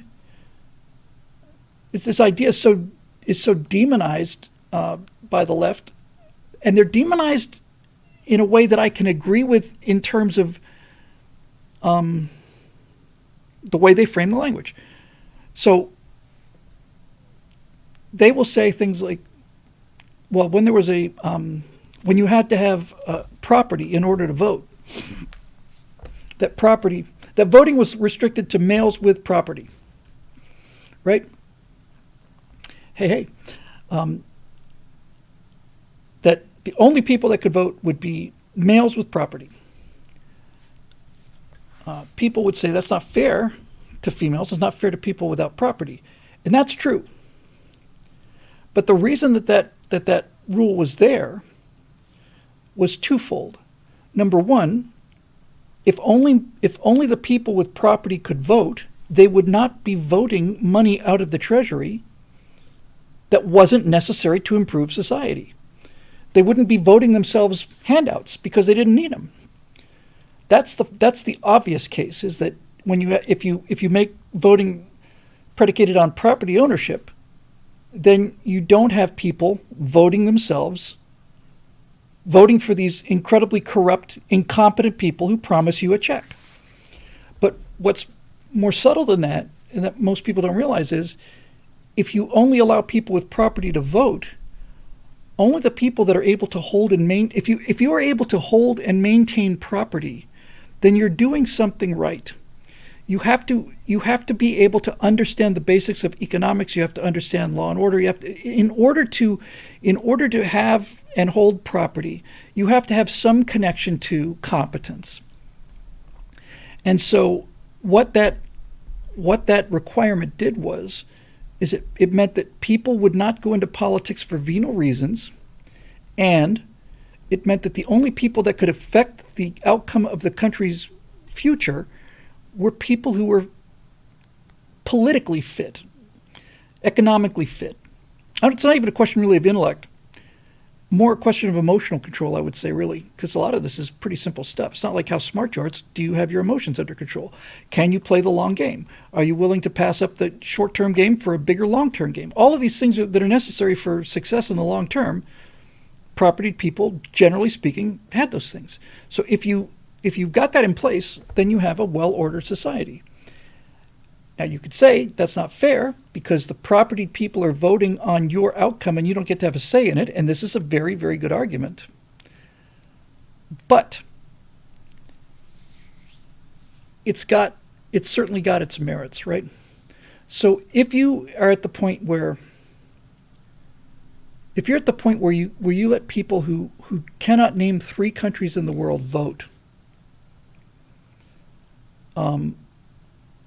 then the fitness of the citizenship goes way down. It really is shocking. And I don't think this necessarily applies to Republicans or Democrats, liberals or conservatives. If you have no idea about how the world works and you have a vote that's equivalent to somebody who has a clear idea of how the world works, then things can go pretty far askew, especially if you're young and susceptible to sweet talk like, vote for us and we'll eliminate that student debt. All that money you've been thinking you had to pay back, guess what? You get to spend it on vacations and parties. You don't have to pay it back because we'll just write it off. All you have to do is vote for us. Sounds good. It sounds good to people who don't understand how things work. Because if they did understand how things work, first of all, they wouldn't take loans on degrees that won't make the money back. And secondly, they understand that if their loans are forgiven, then by the time they get to be adults, the economy will be trashed because you can't just simply do that. If you're going to say to somebody, you have to pay me back the money that you lent me, and then you make it part of the culture that, no, it turns out you don't. It's okay, I just forget about it. Then who's going to lend any money? We see this all the time.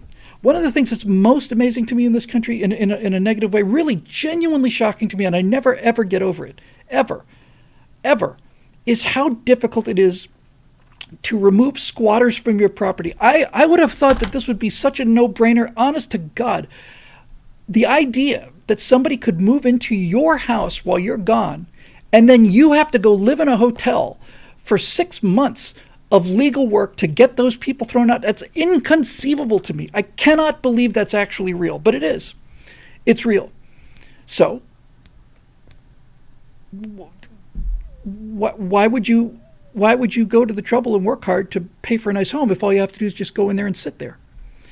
And after 6 months you get evicted, you go to somebody else's house and sit there. This idea of squatters having squatters' rights I cannot believe it's real. I cannot believe it's real. It's so strikingly bizarre that I just don't believe it's real. But it is real. It's real.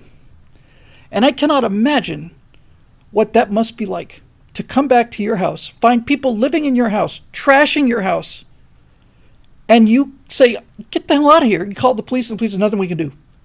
Okay, well, that society's not going to last very long. That society's on its way to real trouble. And the only reason they're able to get away with it is, this is the problem that I've talked about before with the things to come thing. The problem is that the power of the law is on the side of the squatters. The power of the law should be on the side of the homeowners. You should be able to call the police and have them removed. Okay. That's the optimal solution. The next lower solution would be that the police don't come at all, in which case you and a bunch of your friends get together and you make it clear to them that they're going to get out, and if they don't get out, then they're going to get hurt. That's the second best solution. And the worst solution is the police use the power of law to prevent you from getting those people out of the house. So it's legislated anarchy, and they're doing it in the name of social justice and all the rest of the stuff. It's an envy scheme. The Democratic Party has a very simple racket. They tell people who are not fit to vote by any rational standards that if you vote for us, we'll give you things. We'll give you money, we'll give you housing, we'll give you food, we'll forgive your loans. We won't let the police come and arrest you. We will let you burn down buildings. We'll give you whatever you want. All you have to do is vote for us every 2 years, and we'll give you things. And the people who buy into this are people who are so short-sighted that they can't understand that they're slitting their own throats in terms of their overall future. And so this is why Democrats want illegal aliens to vote. This is why they want to lower the voting age. They probably want I heard the case where they said we should be able to vote at 12. I don't see why a 4-year-old can't vote. Of course you don't. Of course you don't see why a 4-year-old can't vote, because you're an idiot. Because you think that 4-year-olds have this, they're so pure, they haven't been contaminated by society yet. Yeah, and they also think if you tie a towel around your neck and jump off a building, you're going to fly. But that's not the way it is. And this is the problem. So from a biological evolutionary point of view, the cycle of rise and fall of civilizations is a result of the fit people having the compassion and the decency and the sense of fair play that you need to have, and that is being overextended to the point where we would rather go down in flames than feel like a bad guy for enforcing standards. Because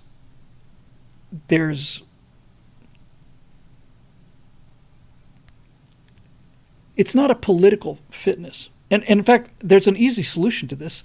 There's an easy solution, and I think it's a perfectly fair solution, and I think it's a constitutional solution. I don't think it's unconstitutional anyway, and that's simply this. My wife is arrived from Russia, and we had to spend 6 months before we got the approval of the temporary green card. Then we had to go with that for 2 years until it became a permanent green card.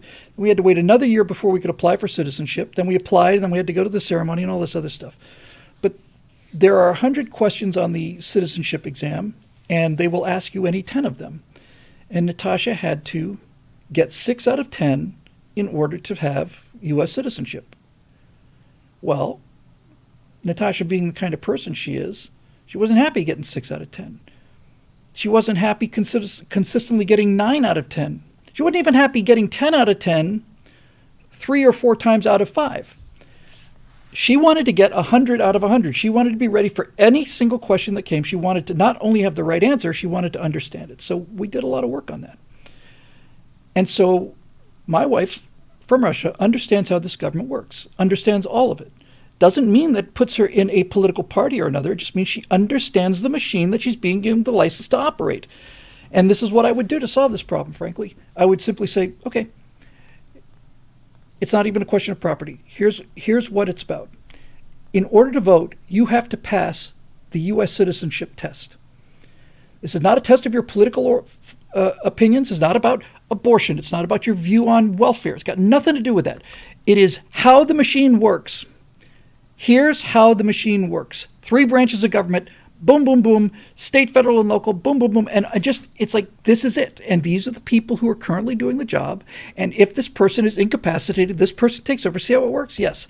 If you can just do that, it's like getting a driver's license. It's like a voting license. You can't drive a car until you can demonstrate that you know how to operate the vehicle. And if you do that same thing to voting, where is the harm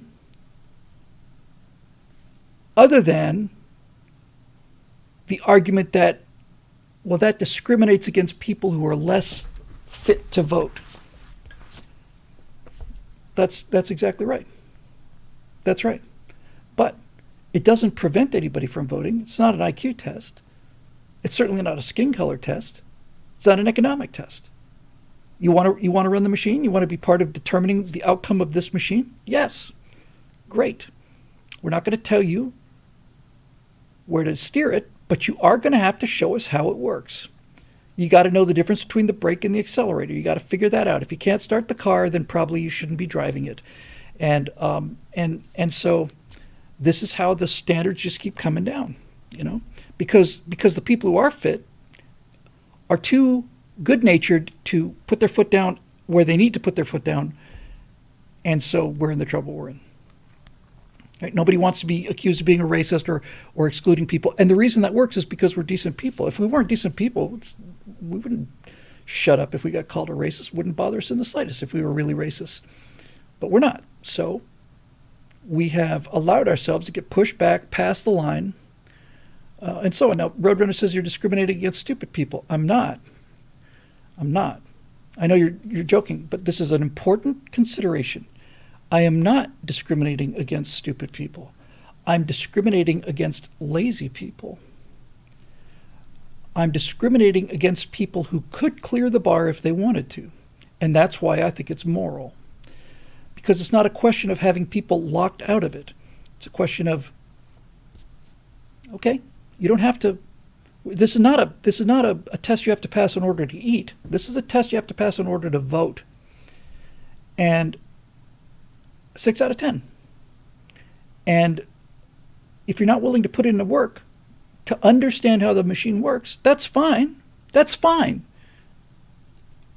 Nobody's going to hold it against you. You just don't get to decide where the thing is going. And if you do want to decide where the thing is going, then you're going to have to break a book open and do a little bit of work.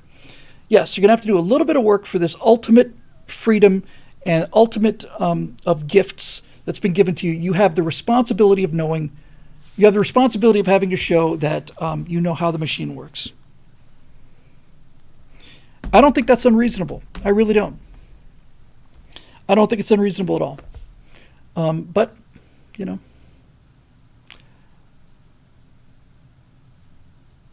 these emotional children, if it's not important enough to you to study enough to pass the citizenship test, then it's not important enough to you. You can vote anytime you want to. You just have to do the work for it. You don't get to drive a car if you don't even know what a car is. Right? I mean, if you don't know what a car is, then what makes you think we should allow you to drive a car out there with the rest of us who do know what a car is? Not only that, how it works. So Capuchino says, argument against rights don't need licenses like gun ownership. I'll think about this for a second. I'm not aware that the Bill of Rights in any of the amendments or any of the other amendments, does it guarantee the right to vote? I know it's clear about that citizens have the right to vote. So I guess it does. I guess I just take it as read. Cars are a privilege. Automobiles are a privilege. That argument's been reasonably settled. But the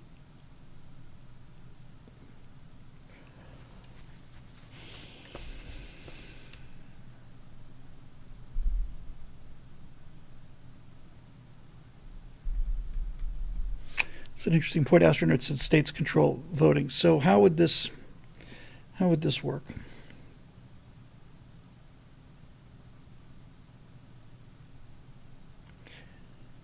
See, because I'm not in favor of excluding people based on intelligence. I'm not in favor of that at all. This is the whole distributed intelligence thing. This is the thing about the weight of the ox, right? You have to have all the inputs.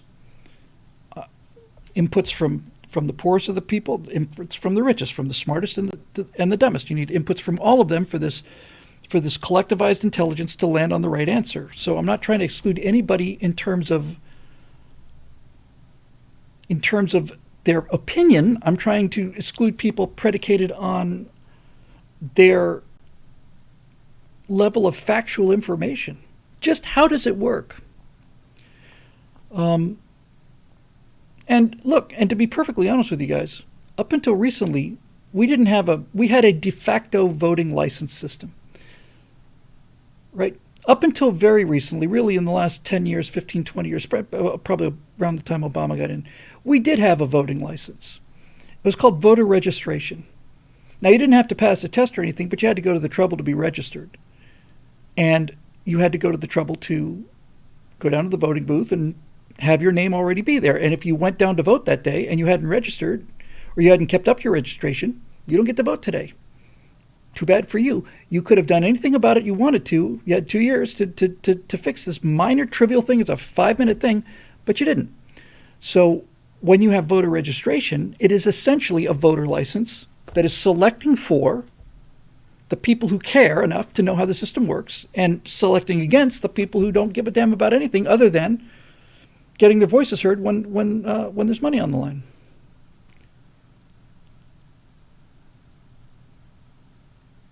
Eric Lake says the immediate solution is that the last and greatest Secretary of Education impose on all U.S. schools a civic social studies class with U.S. citizen test as the exam.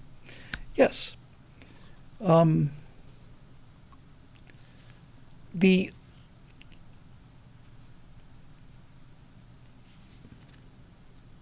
Lord Bias says you can't really go down that path because how many times have people thought they were right only to find out later that they're wrong? I've tried to be as clear as I can be about this. I'm not trying to have a system that filters out people that disagree with me. I'm just trying to filter out the people that don't care enough about the system to understand it. And I don't see why you should be allowed to control a system that you don't understand. That just seems like madness to me. It's insanity. It's like letting a chimp fly an airplane. And if you don't let the chimp fly the airplane, that's not fair to the chimp. So, anyway, it's a thought. I don't think we're getting through all of these tonight because I'm getting a little raspy. Big one from Charles Tones, big one from Eric. Well, there's only 2 left, so I might as well do them. All right, here we go. From our friend Charles Tones. From an undisclosed location in the only county in Iowa not won by the Donald on Monday. Oh, my gosh. Thanks to the hordes of Democrats using same-day voter registration. See, I hadn't read that question before I went through this. To pervert an official function of the Iowa Republican Party, Darth Chuck the Merciless rages. See, I had not even glanced at that question. But yes, same-day voting is designed to eliminate voting fitness as an evolutionary definition of fitness. It's designed to let the sickest, weakest animals have as much food as the strongest animals. And that may not seem fair if you don't let that happen, but what will happen as a result of that is the entire species will get sicker and weaker. And this is what we're seeing right now. Here's Darth Chuck the Merciless. Watching my wife get screamed at by a feces-flinging Democrat activist about violating constitutional rights after the moonbat and her beta male hetero life partner successfully same-day registered as Republicans. As I was attempting to announce to the 100 people patiently waiting that everyone in the door would participate, even though we would start the caucus late, has made me slightly change my mind about Democrats. None are redeemable. Changes will be made, and this will no longer happen. The Donald lost Johnson County by 1 vote. So the approximate 35 or so Democrat activists who participated in my precinct assisted in that loss. 60 Haley, 35 Trump, 35 DeSantis, 6 Ramaswamy. Similar statistics at many other precincts. Screeching Moonbat troublemaker was berating my wife as she was trying to go home to photocopy more blank same-day registration forms so more Screeching Moonbats could switch parties and change the results of the caucus. Discuss. Yes. These people will not abide by rules because they know that the rules will prevent them from gaining power. And we let them do it. We let them do it. They just keep going on. They make more and more noise, make more and more accusations, wear us down. They never give up. Go, no, it's not fair.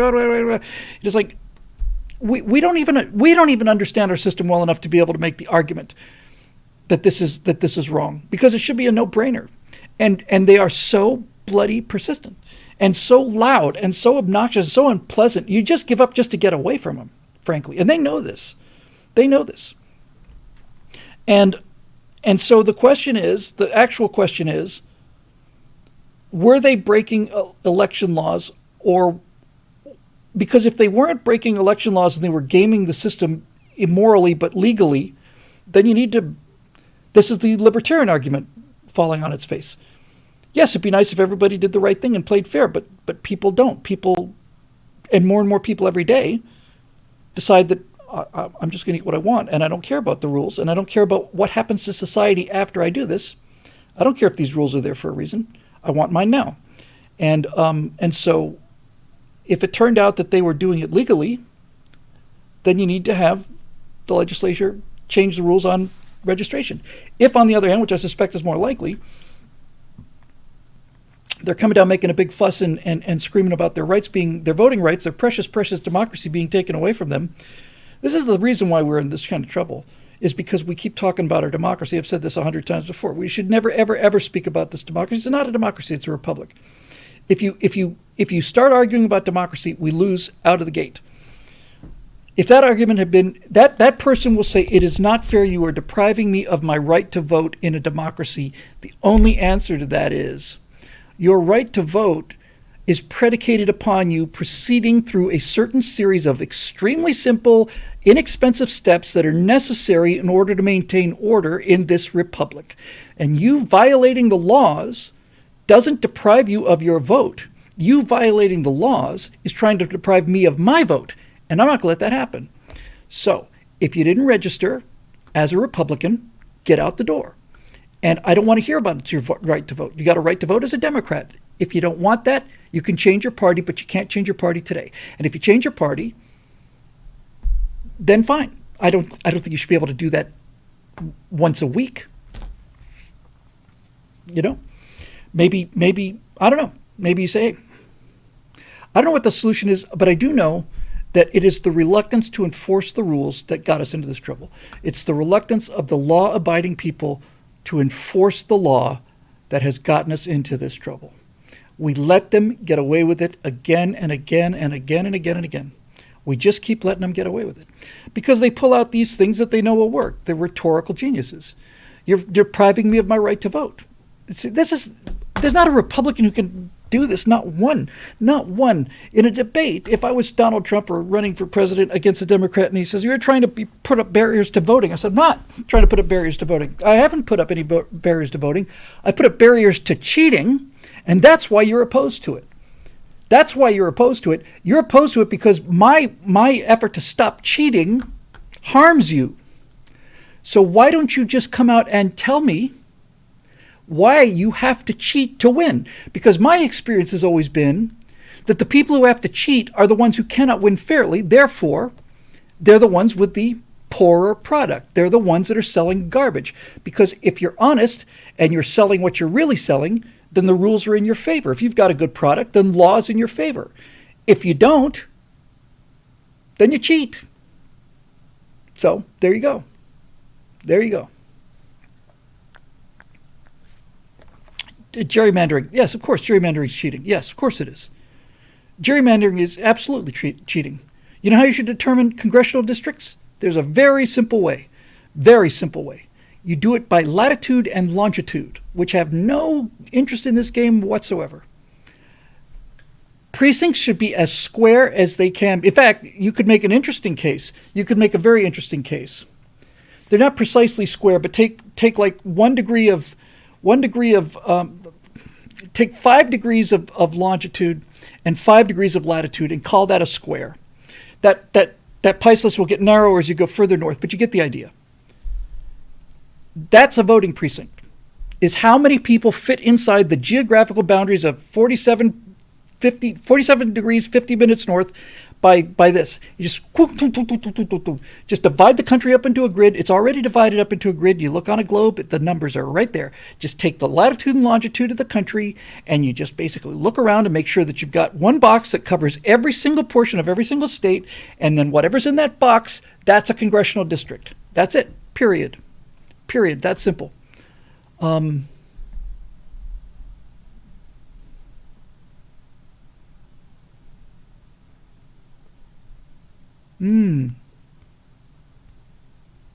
Yeah. Like making laws that limit people who can vote because you think anyone voting Dems is equal to chimps flying an airplane. What's interesting about you here doing homework while ADHD is that your ADHD is showing. I said 30 times that this was not an ideological test. And the fact that you are saying that I did say it means that you don't have an argument. It means that you are putting words in my mouth that I not only didn't say, but that I specifically clarified on numerous occasions because you can't win. Because you can't win. And so you're a perfect example of exactly why people like you are just plain awful frickin' people. You're just plain awful. You're losers. And that's why you do what you do. So, I don't know what to tell you other than, let me see here. Hang on a sec. excuse me one second. There is a solution for this, as it turns out.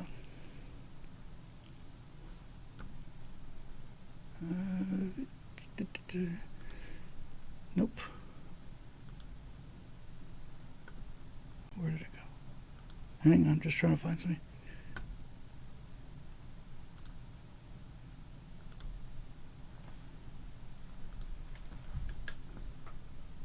Just take me a second. The hell with you. All right, I'll deal with that later. In any event, yeah. See, it's defeating clowns like this is a 3-minute argument. It's a 30-second argument. And they know they're wrong, and they enjoy it. They enjoy being wrong. So there's that. Let's have a look at the last question here. All right, Eric Blake. So, Bill, a big 2024 election question right now is, will Biden at some point announce he's not going to run for re-election after all, be it for health reasons or whatever? And if so, who will the DNC appoint to run in its place? I'll start by saying that the DNC would rather just appoint a person than have the voters decide. We've seen this over the last several election cycles with Bernie Sanders and all the rest of it, right? We've seen the Democratic Party has something called superdelegates. What's a superdelegate? A superdelegate is a person appointed by the Democratic Party to correct the votes of Democratic voters if things don't go the way that the Democratic Party wants them to go. That's what a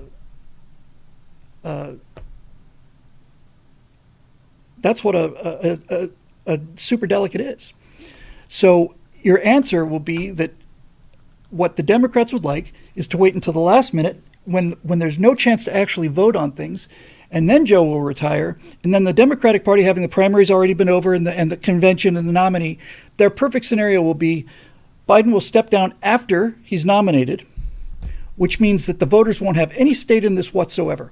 Then the Democratic Party will appoint the person who they think they will have the best chance to win, and that's what I predict is going to happen, is they are going to wait until the chance of an election, of a free election over who's going to be the Democratic nominee is passed. They know that this guy is not going to be able to, I don't say he's going to finish the year.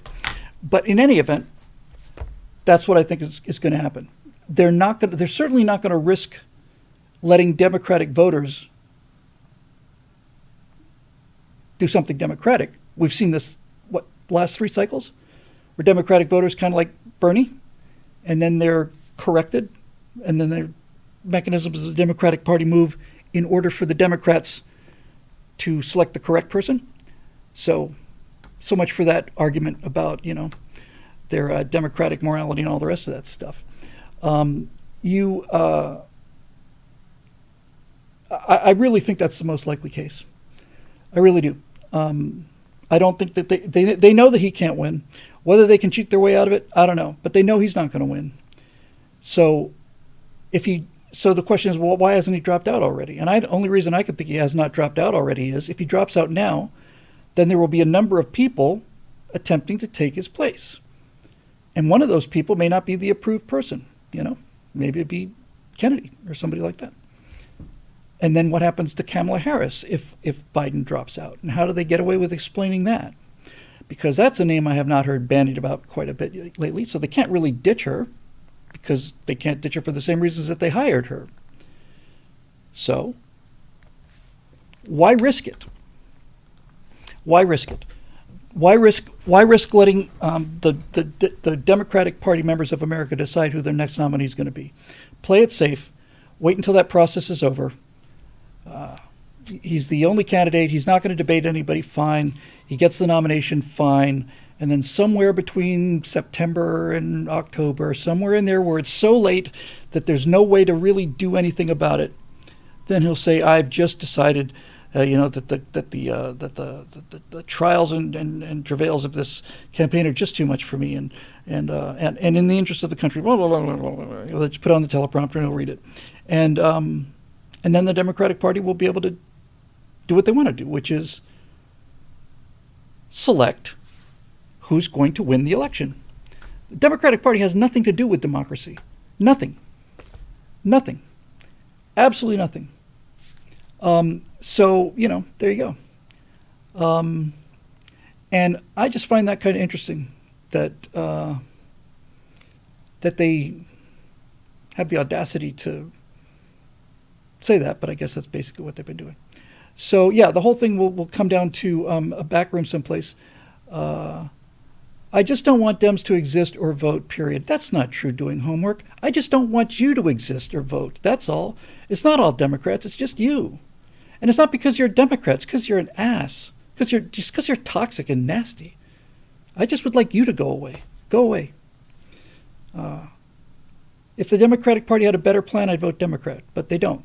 And you should be ashamed of yourself for defending these people. Ashamed. Yeah, I know. Nah, I'm good. I don't think you are. I don't think you're good at all. In fact, I'm pretty sure you're not. Anyway, Eric, that's what I think is going to happen. So there you go.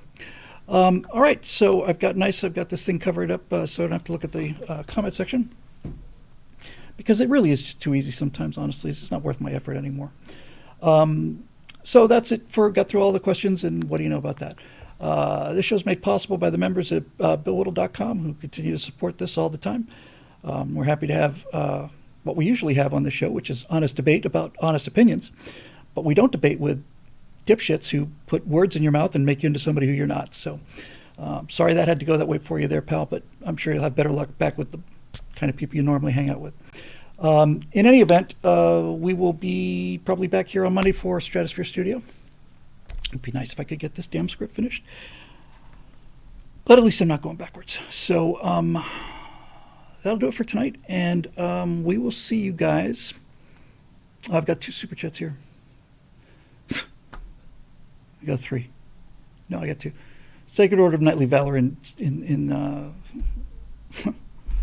YouTube says, "Does God know you took his hair?" I haven't informed him yet. I'm hoping he's not going to bother. What a tremendous compliment that is. And then from Lapgo92, "Hey Bill, popped in for a few minutes to toss you a few bucks and remind you about 123. I know your spare time is rare, but I like to nag. I will get on that right away." And thanks again for the super chats and all the rest of it. I didn't steal God's hair. I just stole his stylist. That's all. All right, that'll do it. Thanks. So we're going to shut this thing down now. We're going to go to the YouTube thing, and we're going to go and do this. So we'll see you guys next time right here on the very. I got a lot of things about the website I got to fix. I know it. I got to get this bloody script out the door, and then I'm fast on top of that. So YouTube. Good night. Thanks.